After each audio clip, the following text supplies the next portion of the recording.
La 3, nous offrons 3 fois plus de sport.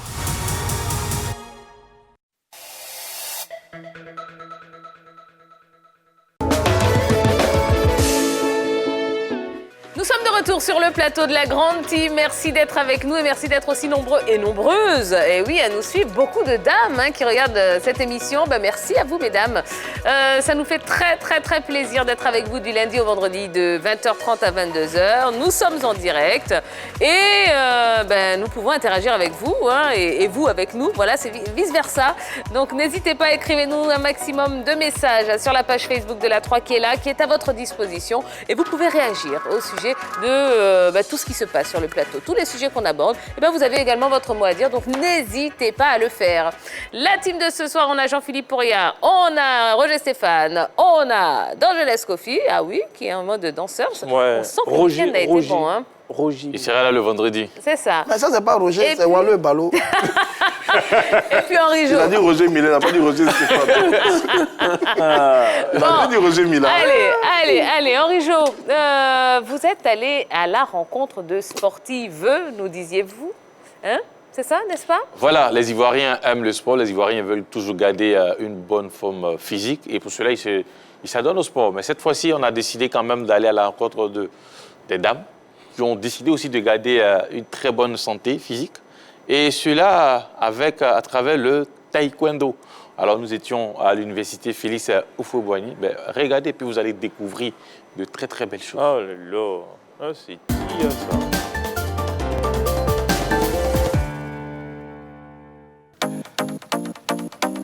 Salut à tous, nous sommes à l'université Félix Houphouët-Boigny d'Abidjan pour ce numéro du sportif du dimanche. Comme vous pouvez le constater, plusieurs disciplines se pratiquent ici, histoire de maintenir la santé, histoire d'avoir une très bonne santé. Les Ivoiriens ont mis le sport au menu de leur vie et là, nous sommes là pour faire le sport avec eux. Aujourd'hui, ça ne sera pas du foot, ça ne sera pas du fitness, ça ne sera pas du footing, mais ça sera du taekwondo. Alors, on se suit et on va découvrir ensemble.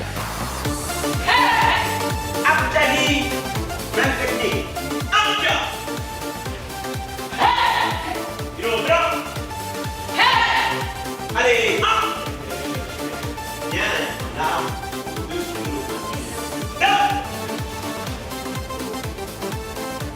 à partir de cette verte, on essaye de maintenir le pied une fraction de seconde. Donc on est vite. Là, on essaye de boum, avant de ramener. D'accord? Allez, 1, 2. Walk.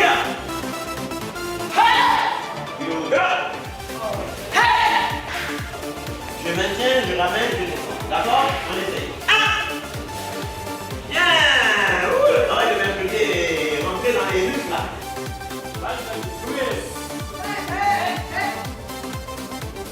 Voilà, nous sommes à l'intérieur de la salle avec Maître Lawson. Nous allons échanger et savoir ce qui se passe ici, savoir comment il arrive à permettre aux dames qui sont ici de garder une très bonne santé physique. Alors bonjour Maître. Bonjour, comment allez-vous? Très bien. Alors vous, déjà, vous allez nous présenter cette salle et surtout tout ce qui se fait ici. D'accord. Alors nous sommes à l'Académie Evolution, qui est un centre, je dirais, de développement axé sur les arts martiaux, principalement le taekwondo, pour tout ce qui est récréatif et éducation des enfants. Et l'académie est également un pôle de développement d'athlètes qui aspirent au haut niveau de la compétition en taekwondo. Donc nous accueillons des athlètes de l'équipe nationale de Côte d'Ivoire, également d'autres athlètes qui sont des espoirs en développement. Donc voilà. Mais aujourd'hui, nous allons nous intéresser au côté récréatif, bien évidemment avec ces dames qui sont là. Et comment d'abord est né ce volet récréatif, puisque vous avez parlé de l'athlète de haut niveau, mais quand même il y a aussi ce côté récréatif là. Alors comment il est né? Alors à la base, le taekwondo est une école de vie qui est supposée éduquer également la jeunesse en leur donnant les préceptes des arts martiaux, etc. Cependant, j'ai trouvé intéressant de créer un cours spécialement maman.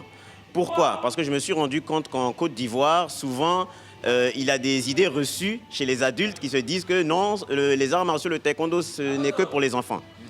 Nous avons un cours adulte qui accueille des femmes, des hommes, mais je me suis dit que ce serait intéressant de montrer aux femmes que c'est possible de venir intégrer un cours, apprendre le taekwondo. Et souvent, elles sont un peu hésitantes à intégrer des cours où il y a des hommes aussi parce que ça peut être un peu plus dur au niveau de l'entraînement. Donc, on a créé ce cours pour spécifiquement les encadrer. Alors, combien de dames participent à vos cours ici? Une dizaine.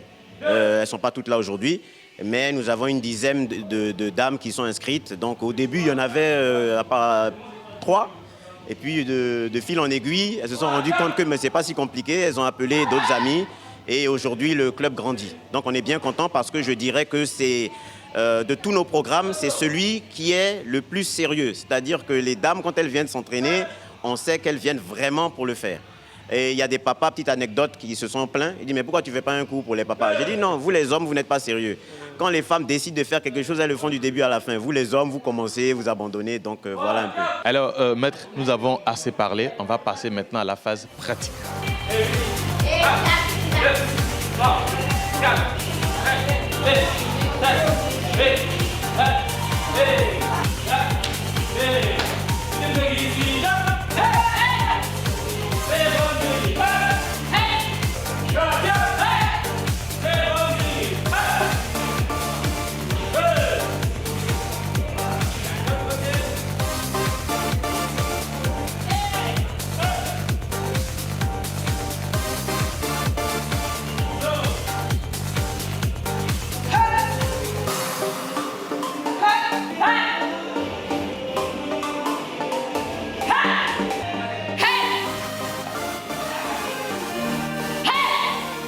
Bonjour Madame Konaté. Bonjour, bonjour Henri Jo. Bonjour Madame Bakayoko. Bonjour. Qu'est-ce que ça vous apporte, la pratique du taekwondo, surtout depuis que vous êtes ici? Je trouve qu'il y a beaucoup de bienfaits, que ce soit sur l'aspect physique, que ce soit sur l'aspect cardio, la souplesse. Et pendant longtemps, j'ai cherché une activité qui me permettrait d'être, on va dire, de le faire dans la durée et de le faire avec le plaisir. Et vraiment, c'est ce que me procure le taekwondo. Et ça nous amène aussi beaucoup de concentration et ça fait travailler un peu donc le cerveau qui est souvent un peu en léthargie. Donc réapprendre, se coordonner et puis la discipline. Et puis bon, comme elle l'a dit aussi, on est une grande famille maintenant, on est toutes des amies. Voilà, c'est vraiment on a le plaisir de venir le week-end, de venir se retrouver ou les soirs. Et souvent, tu es un peu démotivé, tu n'es pas trop motivé, tu dis ah non, mais je vais retrouver les filles et puis on va y aller, on va travailler, on va transpirer. Et nous avons été très heureux d'être avec vous ce dimanche pour le sportif du dimanche. On se dit au revoir pour une autre séance du sportif du dimanche. Hey!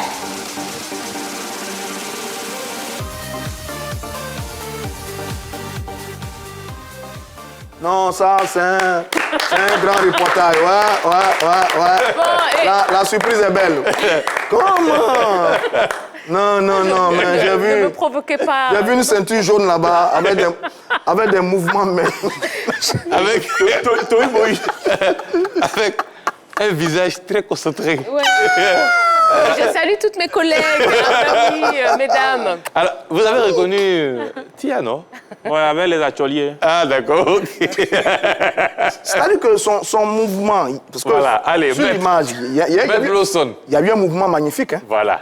Là, il y a la tentative de coup de pied Aïe, avant, aïe, aïe. et puis derrière, il y a un retourné. Aïe. Mais c'est magnifique. C'est-à-dire que cette ceinture jaune... Cette ceinture jaune doit nous représenter aux Jeux Olympiques. On va militer pour ça. Parce que... Il n'y a pas de souci. Nous faisons du taekwondo, du sport, tous Une les belle week-ends. découverte en tout cas. Voilà. Une très belle découverte avec ces dames-là qui sont là les dimanches pour participer à cette séance avec Maître Lawson, comme il a dit, elle n'était pas toute présente à cette séance. Il y en a une dizaine. Mais là, moi, j'ai pris plaisir à participer à cette séance, même s'il y a des exercices qui étaient un peu difficiles. Hein, Bon, on ne vous a pas vu pour les grands écarts. Hein. Non, j'ai abandonné. C'est-à-dire, quand les grands écarts ont commencé, j'ai demandé au cadre d'enlever l'image sur moi. Je me suis levé tout doucement pour aller me mettre à l'écart et laisser la place aux dames qui sont très fortes, hein, notamment Tia, que j'ai vu. Voilà. Non, En tout cas, merci Henri Joël, hein, c'est un magnifique élément concernant la pratique taekwondo, surtout chez les mamans. Je pense que ça va inciter plusieurs à s'y mettre, c'est très important. Même si j'ai un pincement au cœur, parce que quand même ce dimanche, c'était la fête des pères. Je pensais qu'il allait nous faire une belle surprise. On s'est un papa perdu. Ouais. Fête des pères, ça va faire reportage sur les mamans. Ça, je sais pas. C'est incroyable quand même. Fête des pères, ça va faire reportage sur un cours de recyclage des mamans. C'est incroyable. C'est maman taekwondo. Donc je vous laisse il a apprécié. Il a apprécié. Non, on apprécie, mais je dis quand même, je ne sais pas quel est ce comportement que cet enfant a depuis longtemps. L'opportunité de faire, ça va faire reportage sur les mamans. Et des mamans qui cognent. En plus. Qui cognent très dur. Je vais donner le nom de Royo Stéphane au moment là. On ne sait jamais. Elles vont l'attendre quelque part et puis elles vont essayer de choses avec moi. Ça dit que l'image est revenue là. Regardez cette image. Oh, arrêtez. La ceinture jaune, regardez. Magnifique. Oh là là là là là là là là. Oh là là, que le mouvement est beau. Oh, aïe, aïe, aïe. Non, je t'offre un chocolat après l'émission. Magnifique. Je suis que 7e jour. Ben voilà, avec les qualités et les défauts qu'il y a. Mais voilà. En tout cas, voilà, nous invitons toutes les dames, toutes les mamans à se joindre à nous. Et à l'université. Voilà, c'est à l'université, absolument. Absolument. Merci beaucoup. On a aimé. Eh bien, merci.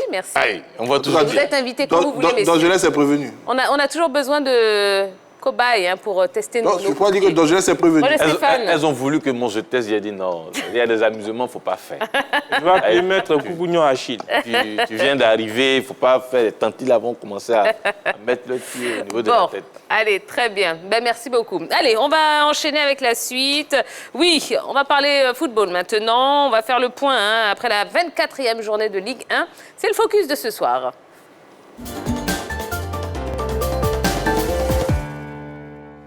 Les positions se précisent, oui, alors qu'on s'achemine vers la ligne d'arrivée de la Ligue 1 QV 2021-2022. Lys de Sassandra s'est mis à l'abri de la relégation en dominant Bouaké FC, tout le contraire du COK, pris au piège du purgatoire. Autre fait notable, la 16e réalisation de Konaté Karim, plus que jamais meilleur buteur du championnat. Regardons. Après la SOA, une semaine plus tôt, c'est au tour de Lys Sassandra d'assurer sa survie en Ligue 1 à la faveur de la 24e journée disputée ce week-end. Et ce après avoir renversé Bouaké FC sur le score de 2-1 au stade Biakaboda de Gagnoa, samedi 18 juin 2022. Mené dès la 18e suite à une réalisation de Yaya Sogodogo 18e, les adversaires ont réagi à la 77e minute grâce à Ibrahim Sissi.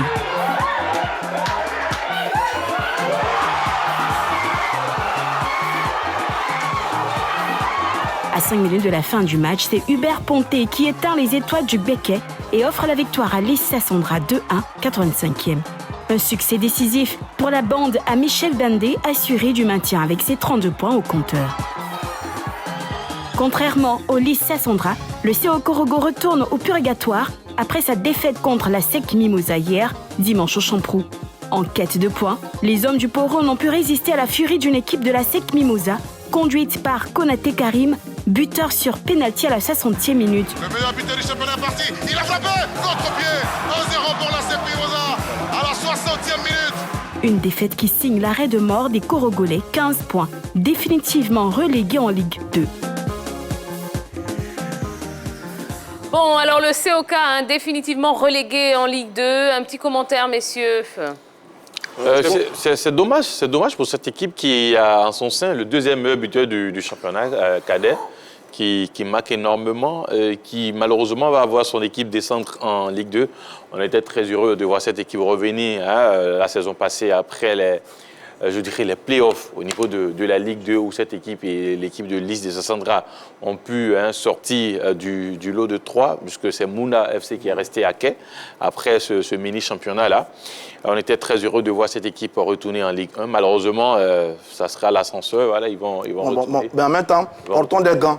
Portons des gants parce que la formule... Non, mais pour l'instant, la formule de la relégation n'est pas encore connue. Ce qui est là, l'équipe de Congo parce que la dernière information dit que la saison prochaine, il y aura 16 clubs en Ligue 1. Voilà. Ça a été quasiment approuvé par les présidents des clubs. Donc, il va y avoir une formule de maintien. Donc, on ne sait pas encore si Korogo va être véritablement relégué. Sur l'ancienne formule, oui, Korogo est relégué parce qu'il ne peut plus se mettre. Mais c'est la seule formule qui court toujours, puisque on ne connaît pas la nouvelle formule. Oui, mais il y a une nouvelle donne qui arrive. Donc, pour l'instant, portons des gants en parlant de la relégation de l'équipe de Korogo. Maintenant, cette équipe-là, bon, elle a fait une très mauvaise saison. Une saison très mauvaise, j'ai ces chiffres-là. 4 défaites sur les 5 derniers matchs. Elle a été battue par l'IS 3-1, battue par San Pedro 3-2, battue par RCA 3-1 et battue par la SEC. Je n'ai pas bien compris d'ailleurs que la SEC a battu Korogo, puisque c'est un peu des amis. 1-0. Korogo a 15 points. 15 points. 3 victoires seulement, 6 nuls et 15 défaites. 41 buts encaissés cette saison pour l'équipe de Korogo. C'est vraiment une saison à oublier très très vite pour cette équipe du club omnisport de Korogo qui vient d'une région très riche de notre pays, avec beaucoup de potentialités. Malheureusement, l'équipe de Korogo est en difficulté, c'est un peu dommage. On aurait tant aimé qu'il y ait une grande équipe qui sort de cette localité pour maintenir un peu la flamme du football là-bas. Bon, heureusement qu'il y a Denguélé au niveau de la Ligue 2 qui pourrait peut-être monter également au niveau de la Ligue 1. Mais en tout cas, la saison est vraiment oubliée très rapidement pour Korogo. Ça a été une très très mauvaise saison pour les Korogolais. Finalement, vous êtes d'accord avec moi que Korogo descend? Non, on n'a pas encore fumé. Ah d'accord. On n'a pas la fumée. Sur l'ensemble de la saison, je ne suis pas surpris. Tout à l'heure, Henri Joua a fait l'historique de ce qui s'est passé en deuxième division la saison passée. Sur ce que nous avons vu, parce que la 3 était au cœur de la division 2 la saison passée, Mouna et Lys étaient bien partis. Il a fallu ce dernier match là où nous tous on a vu ce qui s'est passé pour que cette formation du COK se retrouve en Ligue 1. Ensuite, est-ce que cette formation a recruté utile pour permettre à cette formation de pouvoir jouer et surtout se maintenir au niveau de la Ligue 1? Moi, je dirais non. Parce que le niveau de la Ligue 2 que cette formation de Korogo avait, c'est ce même niveau qu'on a retrouvé cette saison, à part quand même ce deuxième meilleur buteur du championnat qui est quand même à essayer de sortir sa tête de l'eau. Mais je pense que même si cette formation du COK descend, lui, il pourra avoir un autre club. Donc, c'est à l'image de ce qui s'est passé l'année passée en Division 2 qui se reproduit cette saison en Division 1. D'accord. Bon, après la SOA, Lys s'assendra sur son maintien. 2 journées du terme, est-ce que vous pensez que la mobilisation née des élections à la FIF y est pour quelque chose dans cette performance? Je ne le pense pas, parce que je dirais que cette mobilisation n'a pas apporté un plus sur le plan sportif à l'équipe de Lys. Elle n'a pas apporté de nouvelles signatures, elle n'a pas apporté des joueurs, je dirais, avec une carrière internationale. Elle a peut-être galvanisé encore plus les garçons. Il faut dire que même avec cette mobilisation, il y avait une grosse inquiétude quand même sur le parcours du Lys dans ces dernières rencontres du championnat. Lys, avant la fin, je crois, du premier tour du championnat, était très bien placé, très bien positionné. Ensuite, après cette élection, Lys ça semble être un club qui a été véritablement mis foncièrement en difficulté, en danger dans cette saison. Il leur fallait composter quelques points. Ils ont réussi à le faire. C'est une très bonne nouvelle pour nos amis Liman. Voilà, maintenant, on espère que pour la saison prochaine, cet engouement suscité autour de ce club va permettre au président d'avoir suffisamment de moyens afin de permettre à son équipe, parce qu'il a dit l'une de ses volontés premières, c'est de faire en sorte que le Lys puisse recevoir du côté de la magnifique ville de Sassandra. Je ne sais pas si ça va être possible dès l'année prochaine, avec la mise à disposition au moins d'un espace ou d'une pelouse pouvant abriter les rencontres de la Ligue 1. Mais au moins au niveau du recrutement, au niveau de l'étoffement de l'équipe première, j'espère simplement qu'ils auront les moyens d'acquérir. C'est-à-dire que vous avez soulevé le vrai problème de Lys. Bon, Lys termine 6e avec 32 points, 8 victoires, 8 matchs, 8 défaites. Ouais, donc, il reste encore 2 journées, je crois. Donc, c'est une équipe moyenne du milieu de tableau. Qui a promis un très bel avenir, cette équipe de Lys. On était certain qu'elle allait se maintenir, c'était une très bonne équipe. Maintenant, est-ce que la mobilisation a apporté concrètement quelque chose à Lys? Non, je ne crois pas. Lys reste Lys. Parce que sur la mobilisation, ce qu'on veut voir, c'est comment ce club sera construit demain. C'est de ça qu'il s'agit. C'est l'avenir du Lys qui nous intéresse. Un club s'est bâti avec le soutien des supporters. Sur le match face à la SEC Mimosa, on a vu de nombreux supporters de l'équipe de Lys. Maintenant, quel va être leur engagement concrètement pour construire cette équipe de Lys? Il y a l'engouement qui est né, il y a une volonté qui est affichée. Maintenant, concrètement, comment tous ceux qu'on a vus lors du match face à la SEC Mimosa vont s'impliquer concrètement pour construire Lys, pour qu'on ait aujourd'hui une autre équipe un peu à l'image du FC San Pedro qui va monter progressivement pour être vraiment un nouveau grand club. Donc c'est sur ça que moi j'attends un peu cette équipe de Lys et ses supporters. On va observer, cette saison est finie, on va observer la saison prochaine. Quel va être par exemple le niveau de recrutement des joueurs de l'île de Sassandra pour aller titiller la SEC, pour aller titiller les autres. Donc moi j'observe. Sinon, la mobilisation cette année, elle est arrivée un peu comme ça après les élections. Maintenant, c'est la suite qu'on regarde et on verra bien jusqu'où ils seront capables d'aller, tous ces supporters de Lys, dans la construction de ce club. Voilà le véritable enjeu. Ok, alors parlons de Konaté Karim qui a claqué son 16e but. Certainement, ce sera le dernier but sous les couleurs de son club, de la SEC. Comment est-ce que vous résumez sa saison à Konaté Karim? Je dirais la constance tout au long de cette saison. Ça n'a pas seulement été en Ligue 1 ivoirienne. D'abord, il a commencé en Ligue des Champions où il a marqué des buts. Ensuite, en Coupe CAF où il en a inscrit. Et puis en Ligue 1 ivoirienne où il a été présent du début à la fin. Mais moi, je veux dire que c'est un très bon coéquipier. Parce qu'au début, il était avec Diakité Ouma sur le front de l'attaque de la SEC Mimosa. Les deux s'entendaient très bien. Après le départ de Diakité Ouma, quand même, il a créé une autre paire avec Oura Aniché, où ça fonctionne aussi bien. On n'oublie pas aussi derrière, dans le dos de ces attaquants-là, un garçon comme Aziz qui distribue les ballons. Donc, c'est quelqu'un qui a su évoluer avec tous les joueurs sur le front de l'attaque de la SEC Mimosa, même avec Aubin Cramo, il était à l'aise. Donc voilà, un très bon coéquipier qui sait se rendre disponible, qui a su se déplacer, qui a su faire les appels nécessaires pour lui permettre de se mettre dans de bonnes conditions, dans de bonnes dispositions pour inscrire tous ces buts-là qu'il a eu à mettre tout au long de ce championnat et surtout de la campagne en Coupe d'Afrique. Donc je dirais, voilà, une constance dans ses performances. Et là, il va manquer à la SEC. On espère que ceux qui viendront, notamment, on a deux noms, Karidjoura Mofosé et Thierry Kassi, vont pouvoir le remplacer valablement. Une saison tout simplement magnifique de la part de Konaté Karim. J'ai ces chiffres-là. 24 matchs, 16 buts en championnat. En Coupe d'Afrique, il a inscrit 4 buts en phase de poule de la Coupe de la Confédération avec la SEC. Et il a inscrit 7 buts sur les tours préliminaires de la Ligue et de la Coupe CAF. Ça fait un total de 27 buts inscrits cette saison pour Konaté Karim. C'est une pure merveille. C'est vraiment un bijou, un joyau de notre football local qui malheureusement va partir. Mais vraiment, il a fait sa meilleure saison sous les couleurs de la SEC Mimosa. D'accord. Bon, parlons du Sporting maintenant. Le Sporting Club, en battant le RCA, s'est rapproché un petit peu plus d'une place africaine. Sous la pression du FC San Pedro, est-ce qu'on peut dire que le plus dur reste à faire pour les Gagnolais? Oui, le plus dur reste à faire. Ils ne sont pas encore totalement, je voulais dire décrochés, mais bon, ça concerne plus la formation de San Pedro qui les poursuit. Ils n'ont pas suffisamment pris de distance avec leur adversaire direct. Et on le sait, c'est un objectif du président du PCA, puisque le PCA maintenant étant président de la Ligue de football amateur, le président Diabaté de cette formation de Gagnois, c'était un objectif majeur qui s'était assigné, permettre à sa formation de pouvoir se qualifier à nouveau pour les compétitions africaines. Je pense qu'ils vont tout faire pour pouvoir y arriver. La SEC a déjà composté l'une de ses places, il reste la deuxième. Elle est aussi belle que la première et on verra jusqu'à la fin. Le suspense va demeurer tenace. Allez, terminons en regardant tous les résultats et le classement avec Dorgelès. 24e journée de la Ligue 1 de Côte d'Ivoire. On a eu Bassam contre la formation de l'AFAD 1-0 pour l'AFAD. Le Lys a battu la formation de Bouaké 2-1. La SOA a perdu contre le FC San Pedro 1-0. Le Stella a battu l'US Bafing 3-0. Gagnoa 2. Racing Club d'Abidjan 1. Sol 3. Asie 0. Et puis la SEC a battu le COK en but à 0. Au classement général en tête, nous avons la SEC avec 61 points suivi de Gagnoa 49 points. FC San Pedro en 3e position avec 45 points.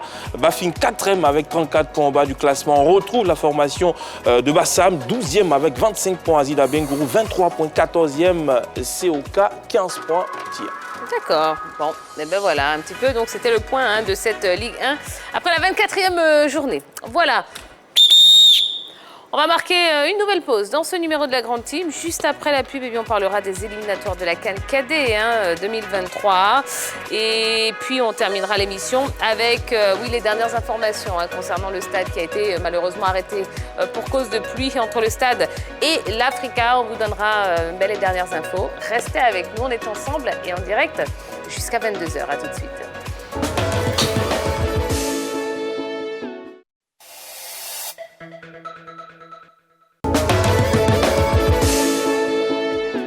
Eh bien, c'est déjà la dernière partie de cette émission. Merci d'être avec nous. On espère que tout se passe bien. Et encore une fois, toutes nos excuses. Oui, on vous avait annoncé l'international ivoirien Jean-Évrard Kouassi sur le plateau de la Grande Team. Malheureusement, il n'a pu être présent pour des raisons propres à lui-même.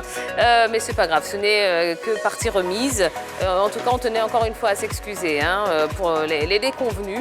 Voilà, on est en direct, donc malheureusement, ce sont des choses qui arrivent et qui arriveront peut-être encore.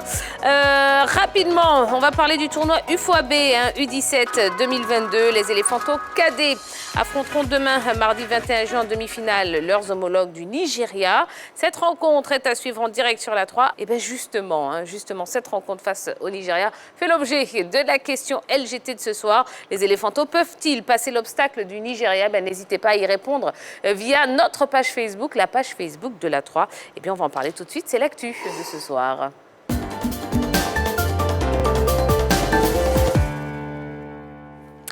Voilà, on va se pencher donc sur ce tournoi UFOAB U17 qualificatif pour la prochaine CAN cadette. Une compétition qui a vu nos Éléphantos décrocher leur billet pour les demi-finales malgré la défaite amère concédée face à leurs homologues burkinabés en match de poule sur le score de 2-4. Alors, messieurs, je voudrais qu'on revienne rapidement sur ce match qui est malheureusement vite oublié contre le Burkina. Fondamentalement, qu'est-ce qui n'a pas fonctionné alors que nos garçons, on n'oublie pas, menait quand même 2-0. Il menait 2-0 après 60 minutes de jeu. Et d'ailleurs, 2 buts inscrits un peu contre le coup du jeu, à un moment où les Burkinabés nous dominaient. Et on a mis ces 2 buts. Un à la mi-temps et puis un deuxième en seconde période, qui nous aurait permis de bien terminer le match. Malheureusement, on s'est effondré physiquement. Les garçons ont manqué de gaz. Et puis, à côté de ça, il y a la générosité, mais vraiment légendaire et extraordinaire de nos défenseurs dans cette compétition. Donc, notre équipe a un peu un comportement imprévisible. En 3 sorties, elle est capable de faire un très beau match face à l'équipe de Bénin et perd 3-2 sur la fin. En deuxième sortie, elle fait un match extraordinaire où elle écrase l'équipe du Niger 6-1. Et puis sur le dernier match, au moment où on pense que le Burkina va nous écraser, on a une bonne équipe en première période. Et puis après, l'équipe s'écoule mais complètement pour perdre le match 4-2 sur des cadeaux pas possibles de nos différents défenseurs, notamment Koulibaly et Ngoran, qui, dans l'axe de la défense des Éléphantos, mais passent tout le temps, tout au long de cette compétition, à commettre des erreurs et à offrir des balles de but et des victoires à nos adversaires. Donc, sur ça, c'est effondrement physique, mauvaise gestion de résultats et surtout mauvaise défense. Mauvaise défense. On a passé notre temps à faire des cadeaux et à ce niveau de la compétition, ça paye cash. Les Béninois en ont profité lors de la première journée et les Burkinabés également en ont profité lors de la 3e journée. C'est un peu dommage. Toutes les défaites qu'on a eues, on les a offertes quasiment à nos adversaires. D'accord. Allez, ça y est, le téléphone est ouvert. Vous pouvez commencer à nous appeler au 27 21 59 93 99. 27 21 59 93 99. Bon, les Éléphantos peuvent-ils passer l'obstacle du Nigeria? Eh bien, n'hésitez pas à nous appeler pour nous dire ce que vous en pensez. Eh bien, même question pour vous. Ça va le faire face au Nigeria ou pas? Franchement, si on veut être réaliste, je pense qu'on ne serait pas prêt à miser énormément sur ces garçons. Maintenant, les rencontres de foot sont celles qu'elles sont. Comme on le dit, toutes les rencontres s'enchaînent mais ne se ressemblent pas. Donc peut-être que le Nigeria demain peut pécher par excès de confiance. Le Nigeria peut avoir d'autres soucis en interne. Et ces soucis vont profiter aux nôtres. Mais si on doit se baser sur le parcours des 2 équipes depuis l'entame de la compétition, je pense qu'on risque de n'avoir aucune chance face aux jeunes Nigériens. D'accord, pas très encourageant là tout ça. Bon, on va voir ce qu'en pense M. Abelma, qui nous appelle de Zouenoula. Bonsoir monsieur. Bonjour Tia. Comment allez-vous? Oui, ça va, tu vas bien. D'accord. Bon, mais la team est là et vous écoute. Alors, est-ce que les Éléphantos peuvent passer l'obstacle du Nigeria? Bon, il faut être un peu réaliste, voilà. Avec tout ce qu'on a pu voir avec le parcours des Éléphantaux et le parcours du Nigeria, je pense que la Côte d'Ivoire et les Éléphantaux auront vraiment du mal, à passer le cap des Nigérians. Et puis en termes de fraîcheur physique aussi, on remarque que le Nigeria a joué son dernier match, je crois bien, depuis le mardi. La Côte d'Ivoire qui a joué ce samedi, je crois, et qui doit jouer ce mercredi encore. Franchement, ça risque de jouer un peu au niveau de la fraîcheur physique. Et puis le Nigeria, comme on le sait, c'est l'un des grands pays qui excelle dans le domaine des jeunes. Oui. Franchement, en tant qu'Ivoirien, on espère. Franchement, c'est pas compliqué. Voilà. Il va falloir peut-être un miracle. Bon, comme c'est le football aussi, on ne sait jamais. On peut essayer de jouer, voilà, mais peut-être aller jusqu'au tir au but, mais ça sera carrément difficile, franchement. D'accord. Très bien. Mais merci beaucoup pour votre contribution, M. Abel. Merci. Merci et salut aussi le parti. D'accord. Merci bien. Il a parfaitement raison sur le Nigeria, qui a plus de temps de récupération que nous. Là, il a donné le programme, mais sur la poule du Nigeria, ils sont 3. Ils sont 3 dans le poste. Dans l'UFOAB, il y a 7 pays UFOAB qui jouent la compétition. Donc, il y a une poule à 4 et il y a une poule à 3. Et le Nigeria a battu, à 2 matchs, 2 victoires, a battu le Ghana 4-2, et je crois le Togo 2-1. Donc, c'est vraiment le grand favori de la compétition. Et cette équipe du Nigeria, sa force, c'est sa condition physique. Un jeu athlétique qui sera opposé au jeu j'ai envie de dire, technique des éléphants de Côte d'Ivoire. Mais j'ai échangé cet après-midi avec Soro Jean, l'entraîneur adjoint de cette équipe des éléphantaux, qui nous a dit qu'ils ont pu observer que le Nigeria n'a pas de puissance ailier par rapport à l'équipe du Burkina Faso. Donc, c'est jouable. Et demain, d'ailleurs, notre équipe va changer son système de jeu. On va évoluer demain en 3-5-2. C'est-à-dire qu'on va renforcer la défense. On sera 5 en défense. Le milieu ou la défense? Oui, mais 3-5-2, c'est plus de défense à 5 parce qu'en phase défensive, voilà, vous avez 5 défenseurs et en phase offensive, vous avez 3 défenseurs. Donc, on va changer demain pour jouer en 3-5-2, pour gonfler la défense, pour contenir justement cette équipe du Nigeria, j'y reviendrai. D'accord. Allez, monsieur Pascal Amani de Yopougon est avec nous. Bonsoir, monsieur. Bonsoir, madame. Comment allez-vous? Oui, ça va bien. D'accord. Bon, alors, monsieur Amani, les éléphantaux peuvent-ils passer l'obstacle du Nigeria? Bon, moi, vraiment, je n'y crois pas. Ah, la mince alors. Ouais, non. Je suis ivoirien, mais vous savez que notre équipe n'est pas une équipe physique, alors qu'avec le Nigeria, le Nigeria qui joue de façon physique, nous ne pouvons pas rivaliser avec cette équipe-là. Donc, vraiment, je ne peux pas dire que nous allons gagner. D'accord. Bon, mais en tout cas, on espère quand même. On peut espérer, mais vraiment, moi, je n'y crois pas. Bon, de toute façon, on sera fixé. Hein, demain, c'est à partir de 14h45 et c'est à suivre sur la 3. Donc, on sera fixé très, très vite. Merci beaucoup à monsieur Amani pour votre appel. Merci, bonne soirée. Bon, quelle sera la clé de la réussite si on veut battre le Nigeria? Qu'est-ce qu'il faut faire? Ne pas faire d'offrande, comme ils ont eu l'habitude de faire depuis le début de la compétition. Parce qu'on offre des buts à l'adversaire. On a offert 3 au Bénin, on a offert 4 au Burkina, parce que quand on voit les buts face au Burkinabé, quand même, ce sont nos défenseurs qui offrent ces buts-là au Burkinabé. Des balles où vous pouvez même facilement, si vous voulez même les mettre en corner, ils s'amusent, les Burkinabés viennent, ils récupèrent le gardien qui fait des sorties. Tu es dans ta zone, plutôt que de prendre avec la main, d'aller dans les pieds de l'attaquant. Enfin bon, dis pas qu'il s'amuse. Bon, quelques erreurs de jugement. Non, il s'amuse. Voilà. Il faut assumer les mots. Voilà. Assumer les mots. Donc on sent... Les erreurs de jugement. Non, ça bon, ok, on va... Jean-Philippe, on va prendre les erreurs de jugement. Oui. Ok, on espère qu'il n'en aura pas demain face au Nigeria. Donc, comme je le disais, ne pas offrir, parce que, mine de rien, cette équipe joue bien. Devant, au milieu, ça combine bien, malheureusement. Quand il s'agit de défendre, c'est là que le bas blesse, et on espère que voilà, ça ne sera pas une défense porte ouverte demain. Bon, moi je pense que c'est quand on regarde même les extraits de ces rencontres, on se rend compte qu'il y a un mauvais positionnement au niveau de l'occupation même de l'aire de jeu. On voit des joueurs qui courent dans tous les sens. On ne sait pas à peu près si l'entraîneur a voulu faire une défense en zone, une défense individuelle, mais à chaque fois, on voit que les adversaires des Ivoiriens arrivent à se retrouver dans des zones où ils sont incroyablement seuls. Donc ça, c'est un élément à corriger déjà au niveau du staff technique des éléphants. Faire en sorte qu'il y ait une très bonne occupation de l'aire de jeu. Ça, c'est le premier élément. Le deuxième élément, c'est ce qu'Henri Joël vient de dire, les hésitations. Voilà, il y a trop d'hésitations au niveau surtout du bastion défensif. On ne sait pas à quoi est-ce qu'ils pensent lorsqu'ils ont le ballon. Ils hésitent entre faire de bonnes relances ou au moins soulager tout simplement l'équipe en remettant le ballon sur les côtés ou hors des limites de l'aire de jeu. Ça, ce sont des éléments à corriger. On ne va pas revenir sur l'effectif qui a été déjà critiqué par les experts ivoiriens, ceux qui forment les enfants à cet âge-là. Je pense que ceux qui sont là ne sont pas foncièrement, excusez-moi le terme, je vais dire nuls. Je pense qu'ils ont de la valeur, ils ont de la qualité. C'est à l'entraîneur véritablement de les concerner. Je pense que déjà avec ce que Roger a donné comme information, c'est une très bonne chose. Renforcer le bastion défensif, mais il ne s'agira pas de mettre des hommes pour mettre des hommes. Il s'agira de mettre des hommes qui sont capables de jouer ensemble de manière intelligente et de pouvoir également supporter le choc face au Nigeria. Attention aux gardiens des éléphants de Côte d'Ivoire. Ce n'est pas un libéraux, ce n'est pas un joueur de champ. Il va falloir qu'il utilise beaucoup plus sa main et son intelligence pour nous sortir quand même de bonnes parades. Beaucoup plus de concentration aussi ce match contre cette formation du Nigeria.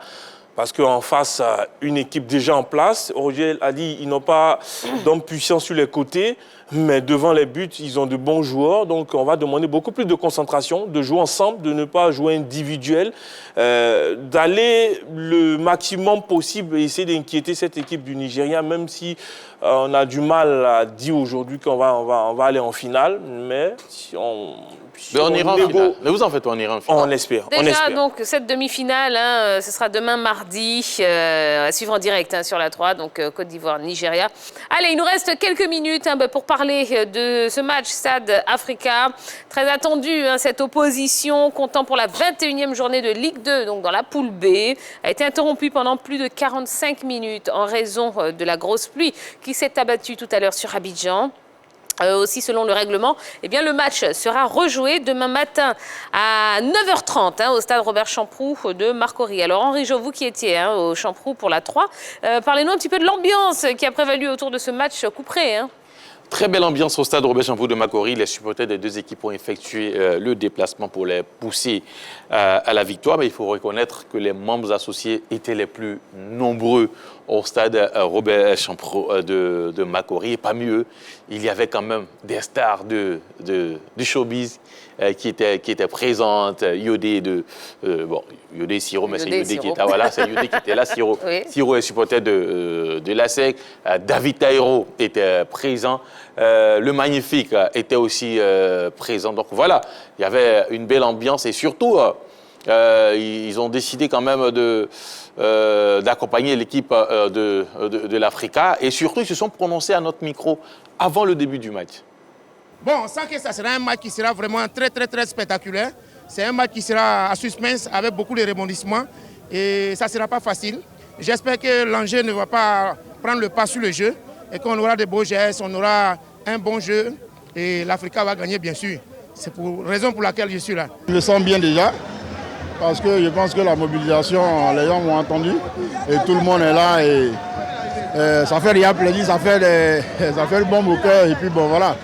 On est tous là, on s'est dit que c'est l'Africa qui va remporter ce match. Peu importe le point qui est devant, c'est normal. Puisqu'on a eu 2 matchs où on a un peu piétiné. Mais c'est des choses qui se rattrapent tout de suite. Donc nous sommes là pour soutenir les jeunes gens, leur donner du peps, pour leur dire qu'il y a des gens derrière eux aussi. Donc on est venu pour gagner ce match. Parce que notre place n'est pas là où on est. Là. Alors rapidement, comme vous le saviez, le match n'a pas pu aller jusqu'à la fin pour cause de pluie. Et derrière, nous avons tendu nos micros aux 2 entraîneurs, Noël Tozi et de l'Africa et Oussou Israël du Stade Abidjan. On va les écouter. Les choses qui arrivent, surtout avec cette période de pluie. Donc il fallait un peu aussi s'y attendre. Après, le règlement est clair. 45 minutes après, s'il n'y a pas possibilité de jouer, le match normalement doit être reporté. Donc je pense que les deux présidents ne se sont pas notamment entendus sur la reprise du match. Je crois savoir que le mien a voulu qu'on reprenne le match, mais le président d'Africa a dit non. Donc c'est clair que voilà, on a le règlement appliqué, on va reprendre demain. Mais je pense que c'est un match qui était ouvert. Il y avait la possibilité de gagner comme de faire un match nul ou de perdre. Donc il faut rester focus sur l'état d'esprit. Surtout rester positif et entamer le match avec de meilleures dispositions parce que je pense que dans le début du match, l'Africa a essayé tout de suite de nous bousculer. Après 25 minutes, on a été très à l'aise. Juste avant la pluie, on essayait de forcer, de mettre les stockades Malheureusement, il y a eu la pluie, donc c'est de rester positif, s'appuyer sur ce qui a été positif demain et puis chercher demain à faire un meilleur match. Un match de cette qualité, on ne peut pas le jouer sur un terrain qui n'est pas tellement praticable. Par contre, un grand coup de chapeau aux deux équipes. Quel début de match. Deux équipes qui seraient certainement en Ligue 1 et qui ne dépareilleraient pas. Deux super équipes qui mériteraient d'être en Ligue 1. C'était un vrai match de coupe. Finale de coupe, ça allait vite d'un but à l'autre. Je pense qu'on va voir encore un très beau match demain et je pense qu'il y aura du spectacle. Malheureusement, on ne peut pas jouer sur un terrain gorgé d'eau, le ballon ne roule pas. Ça n'a aucun intérêt. Alors, messieurs, rapidement, est-ce que ce décalage ne risque pas de tuer un petit peu le spectacle ou peut-être de changer la physionomie de cette rencontre ? Je peux vous garantir que demain à 9h30, le stade Robert Champrou de Marcory va refuser encore du monde. On espère bien, parce qu'il y avait du monde. C'était un vrai match de Coupe d'Afrique, un vrai derby. Africa Stade, c'est connu. Public magnifique. Le match a été interrompu à la 26e minute. La pluie s'est arrêtée à 16h41. Le règlement dit, après 45 minutes, les athlètes ne peuvent plus venir jouer. Il y a eu une concertation. Le président du Stade d'Abidjan a voulu continuer le match. C'est le président de l'Africa Sport qui a dit non, il ne joue pas le match. Donc la Ligue professionnelle a souhaité que le match soit ramené à demain. Donc demain 9h30, on verra bien. Mais dans tous les cas, il y a eu tous les ingrédients d'un bon match de football. On a été bien servi au Stade Robert Champrou. Malheureusement, la pluie a gâché un peu la fête. Moi, je dirais demain 9h30 au Stade Robert Champrou. Bon début du match de l'Africa qui a dominé les 15 premières minutes. Ensuite, le Stade a pris la main pour les 10 dernières minutes avant l'arrivée de la pluie. Donc voilà, on a eu un match ouvert entre deux bonnes équipes, mais la technique était plutôt du côté du Stade d'Abidjan. Rendez-vous demain. Rendez-vous demain à 9h30, oui, au Stade Robert Champrou de Marcory. Voilà. C'est la fin de ce numéro de la Grande Team. Bon, n'oubliez pas, demain après-midi, en direct sur la 3, Côte d'Ivoire-Nigeria, tournoi de l'UFOAB, U17 2022. Ben voilà, les éléphantos cadets auront besoin de notre soutien, donc il faudra être ici pour les suivre, les soutenir et les pousser vers la victoire. Voilà, on vous souhaite de passer une excellente fin de soirée. Merci beaucoup la team, merci à vous et puis on se donne rendez-vous demain soir à partir de 20h30. Excellente soirée à tous, bye bye.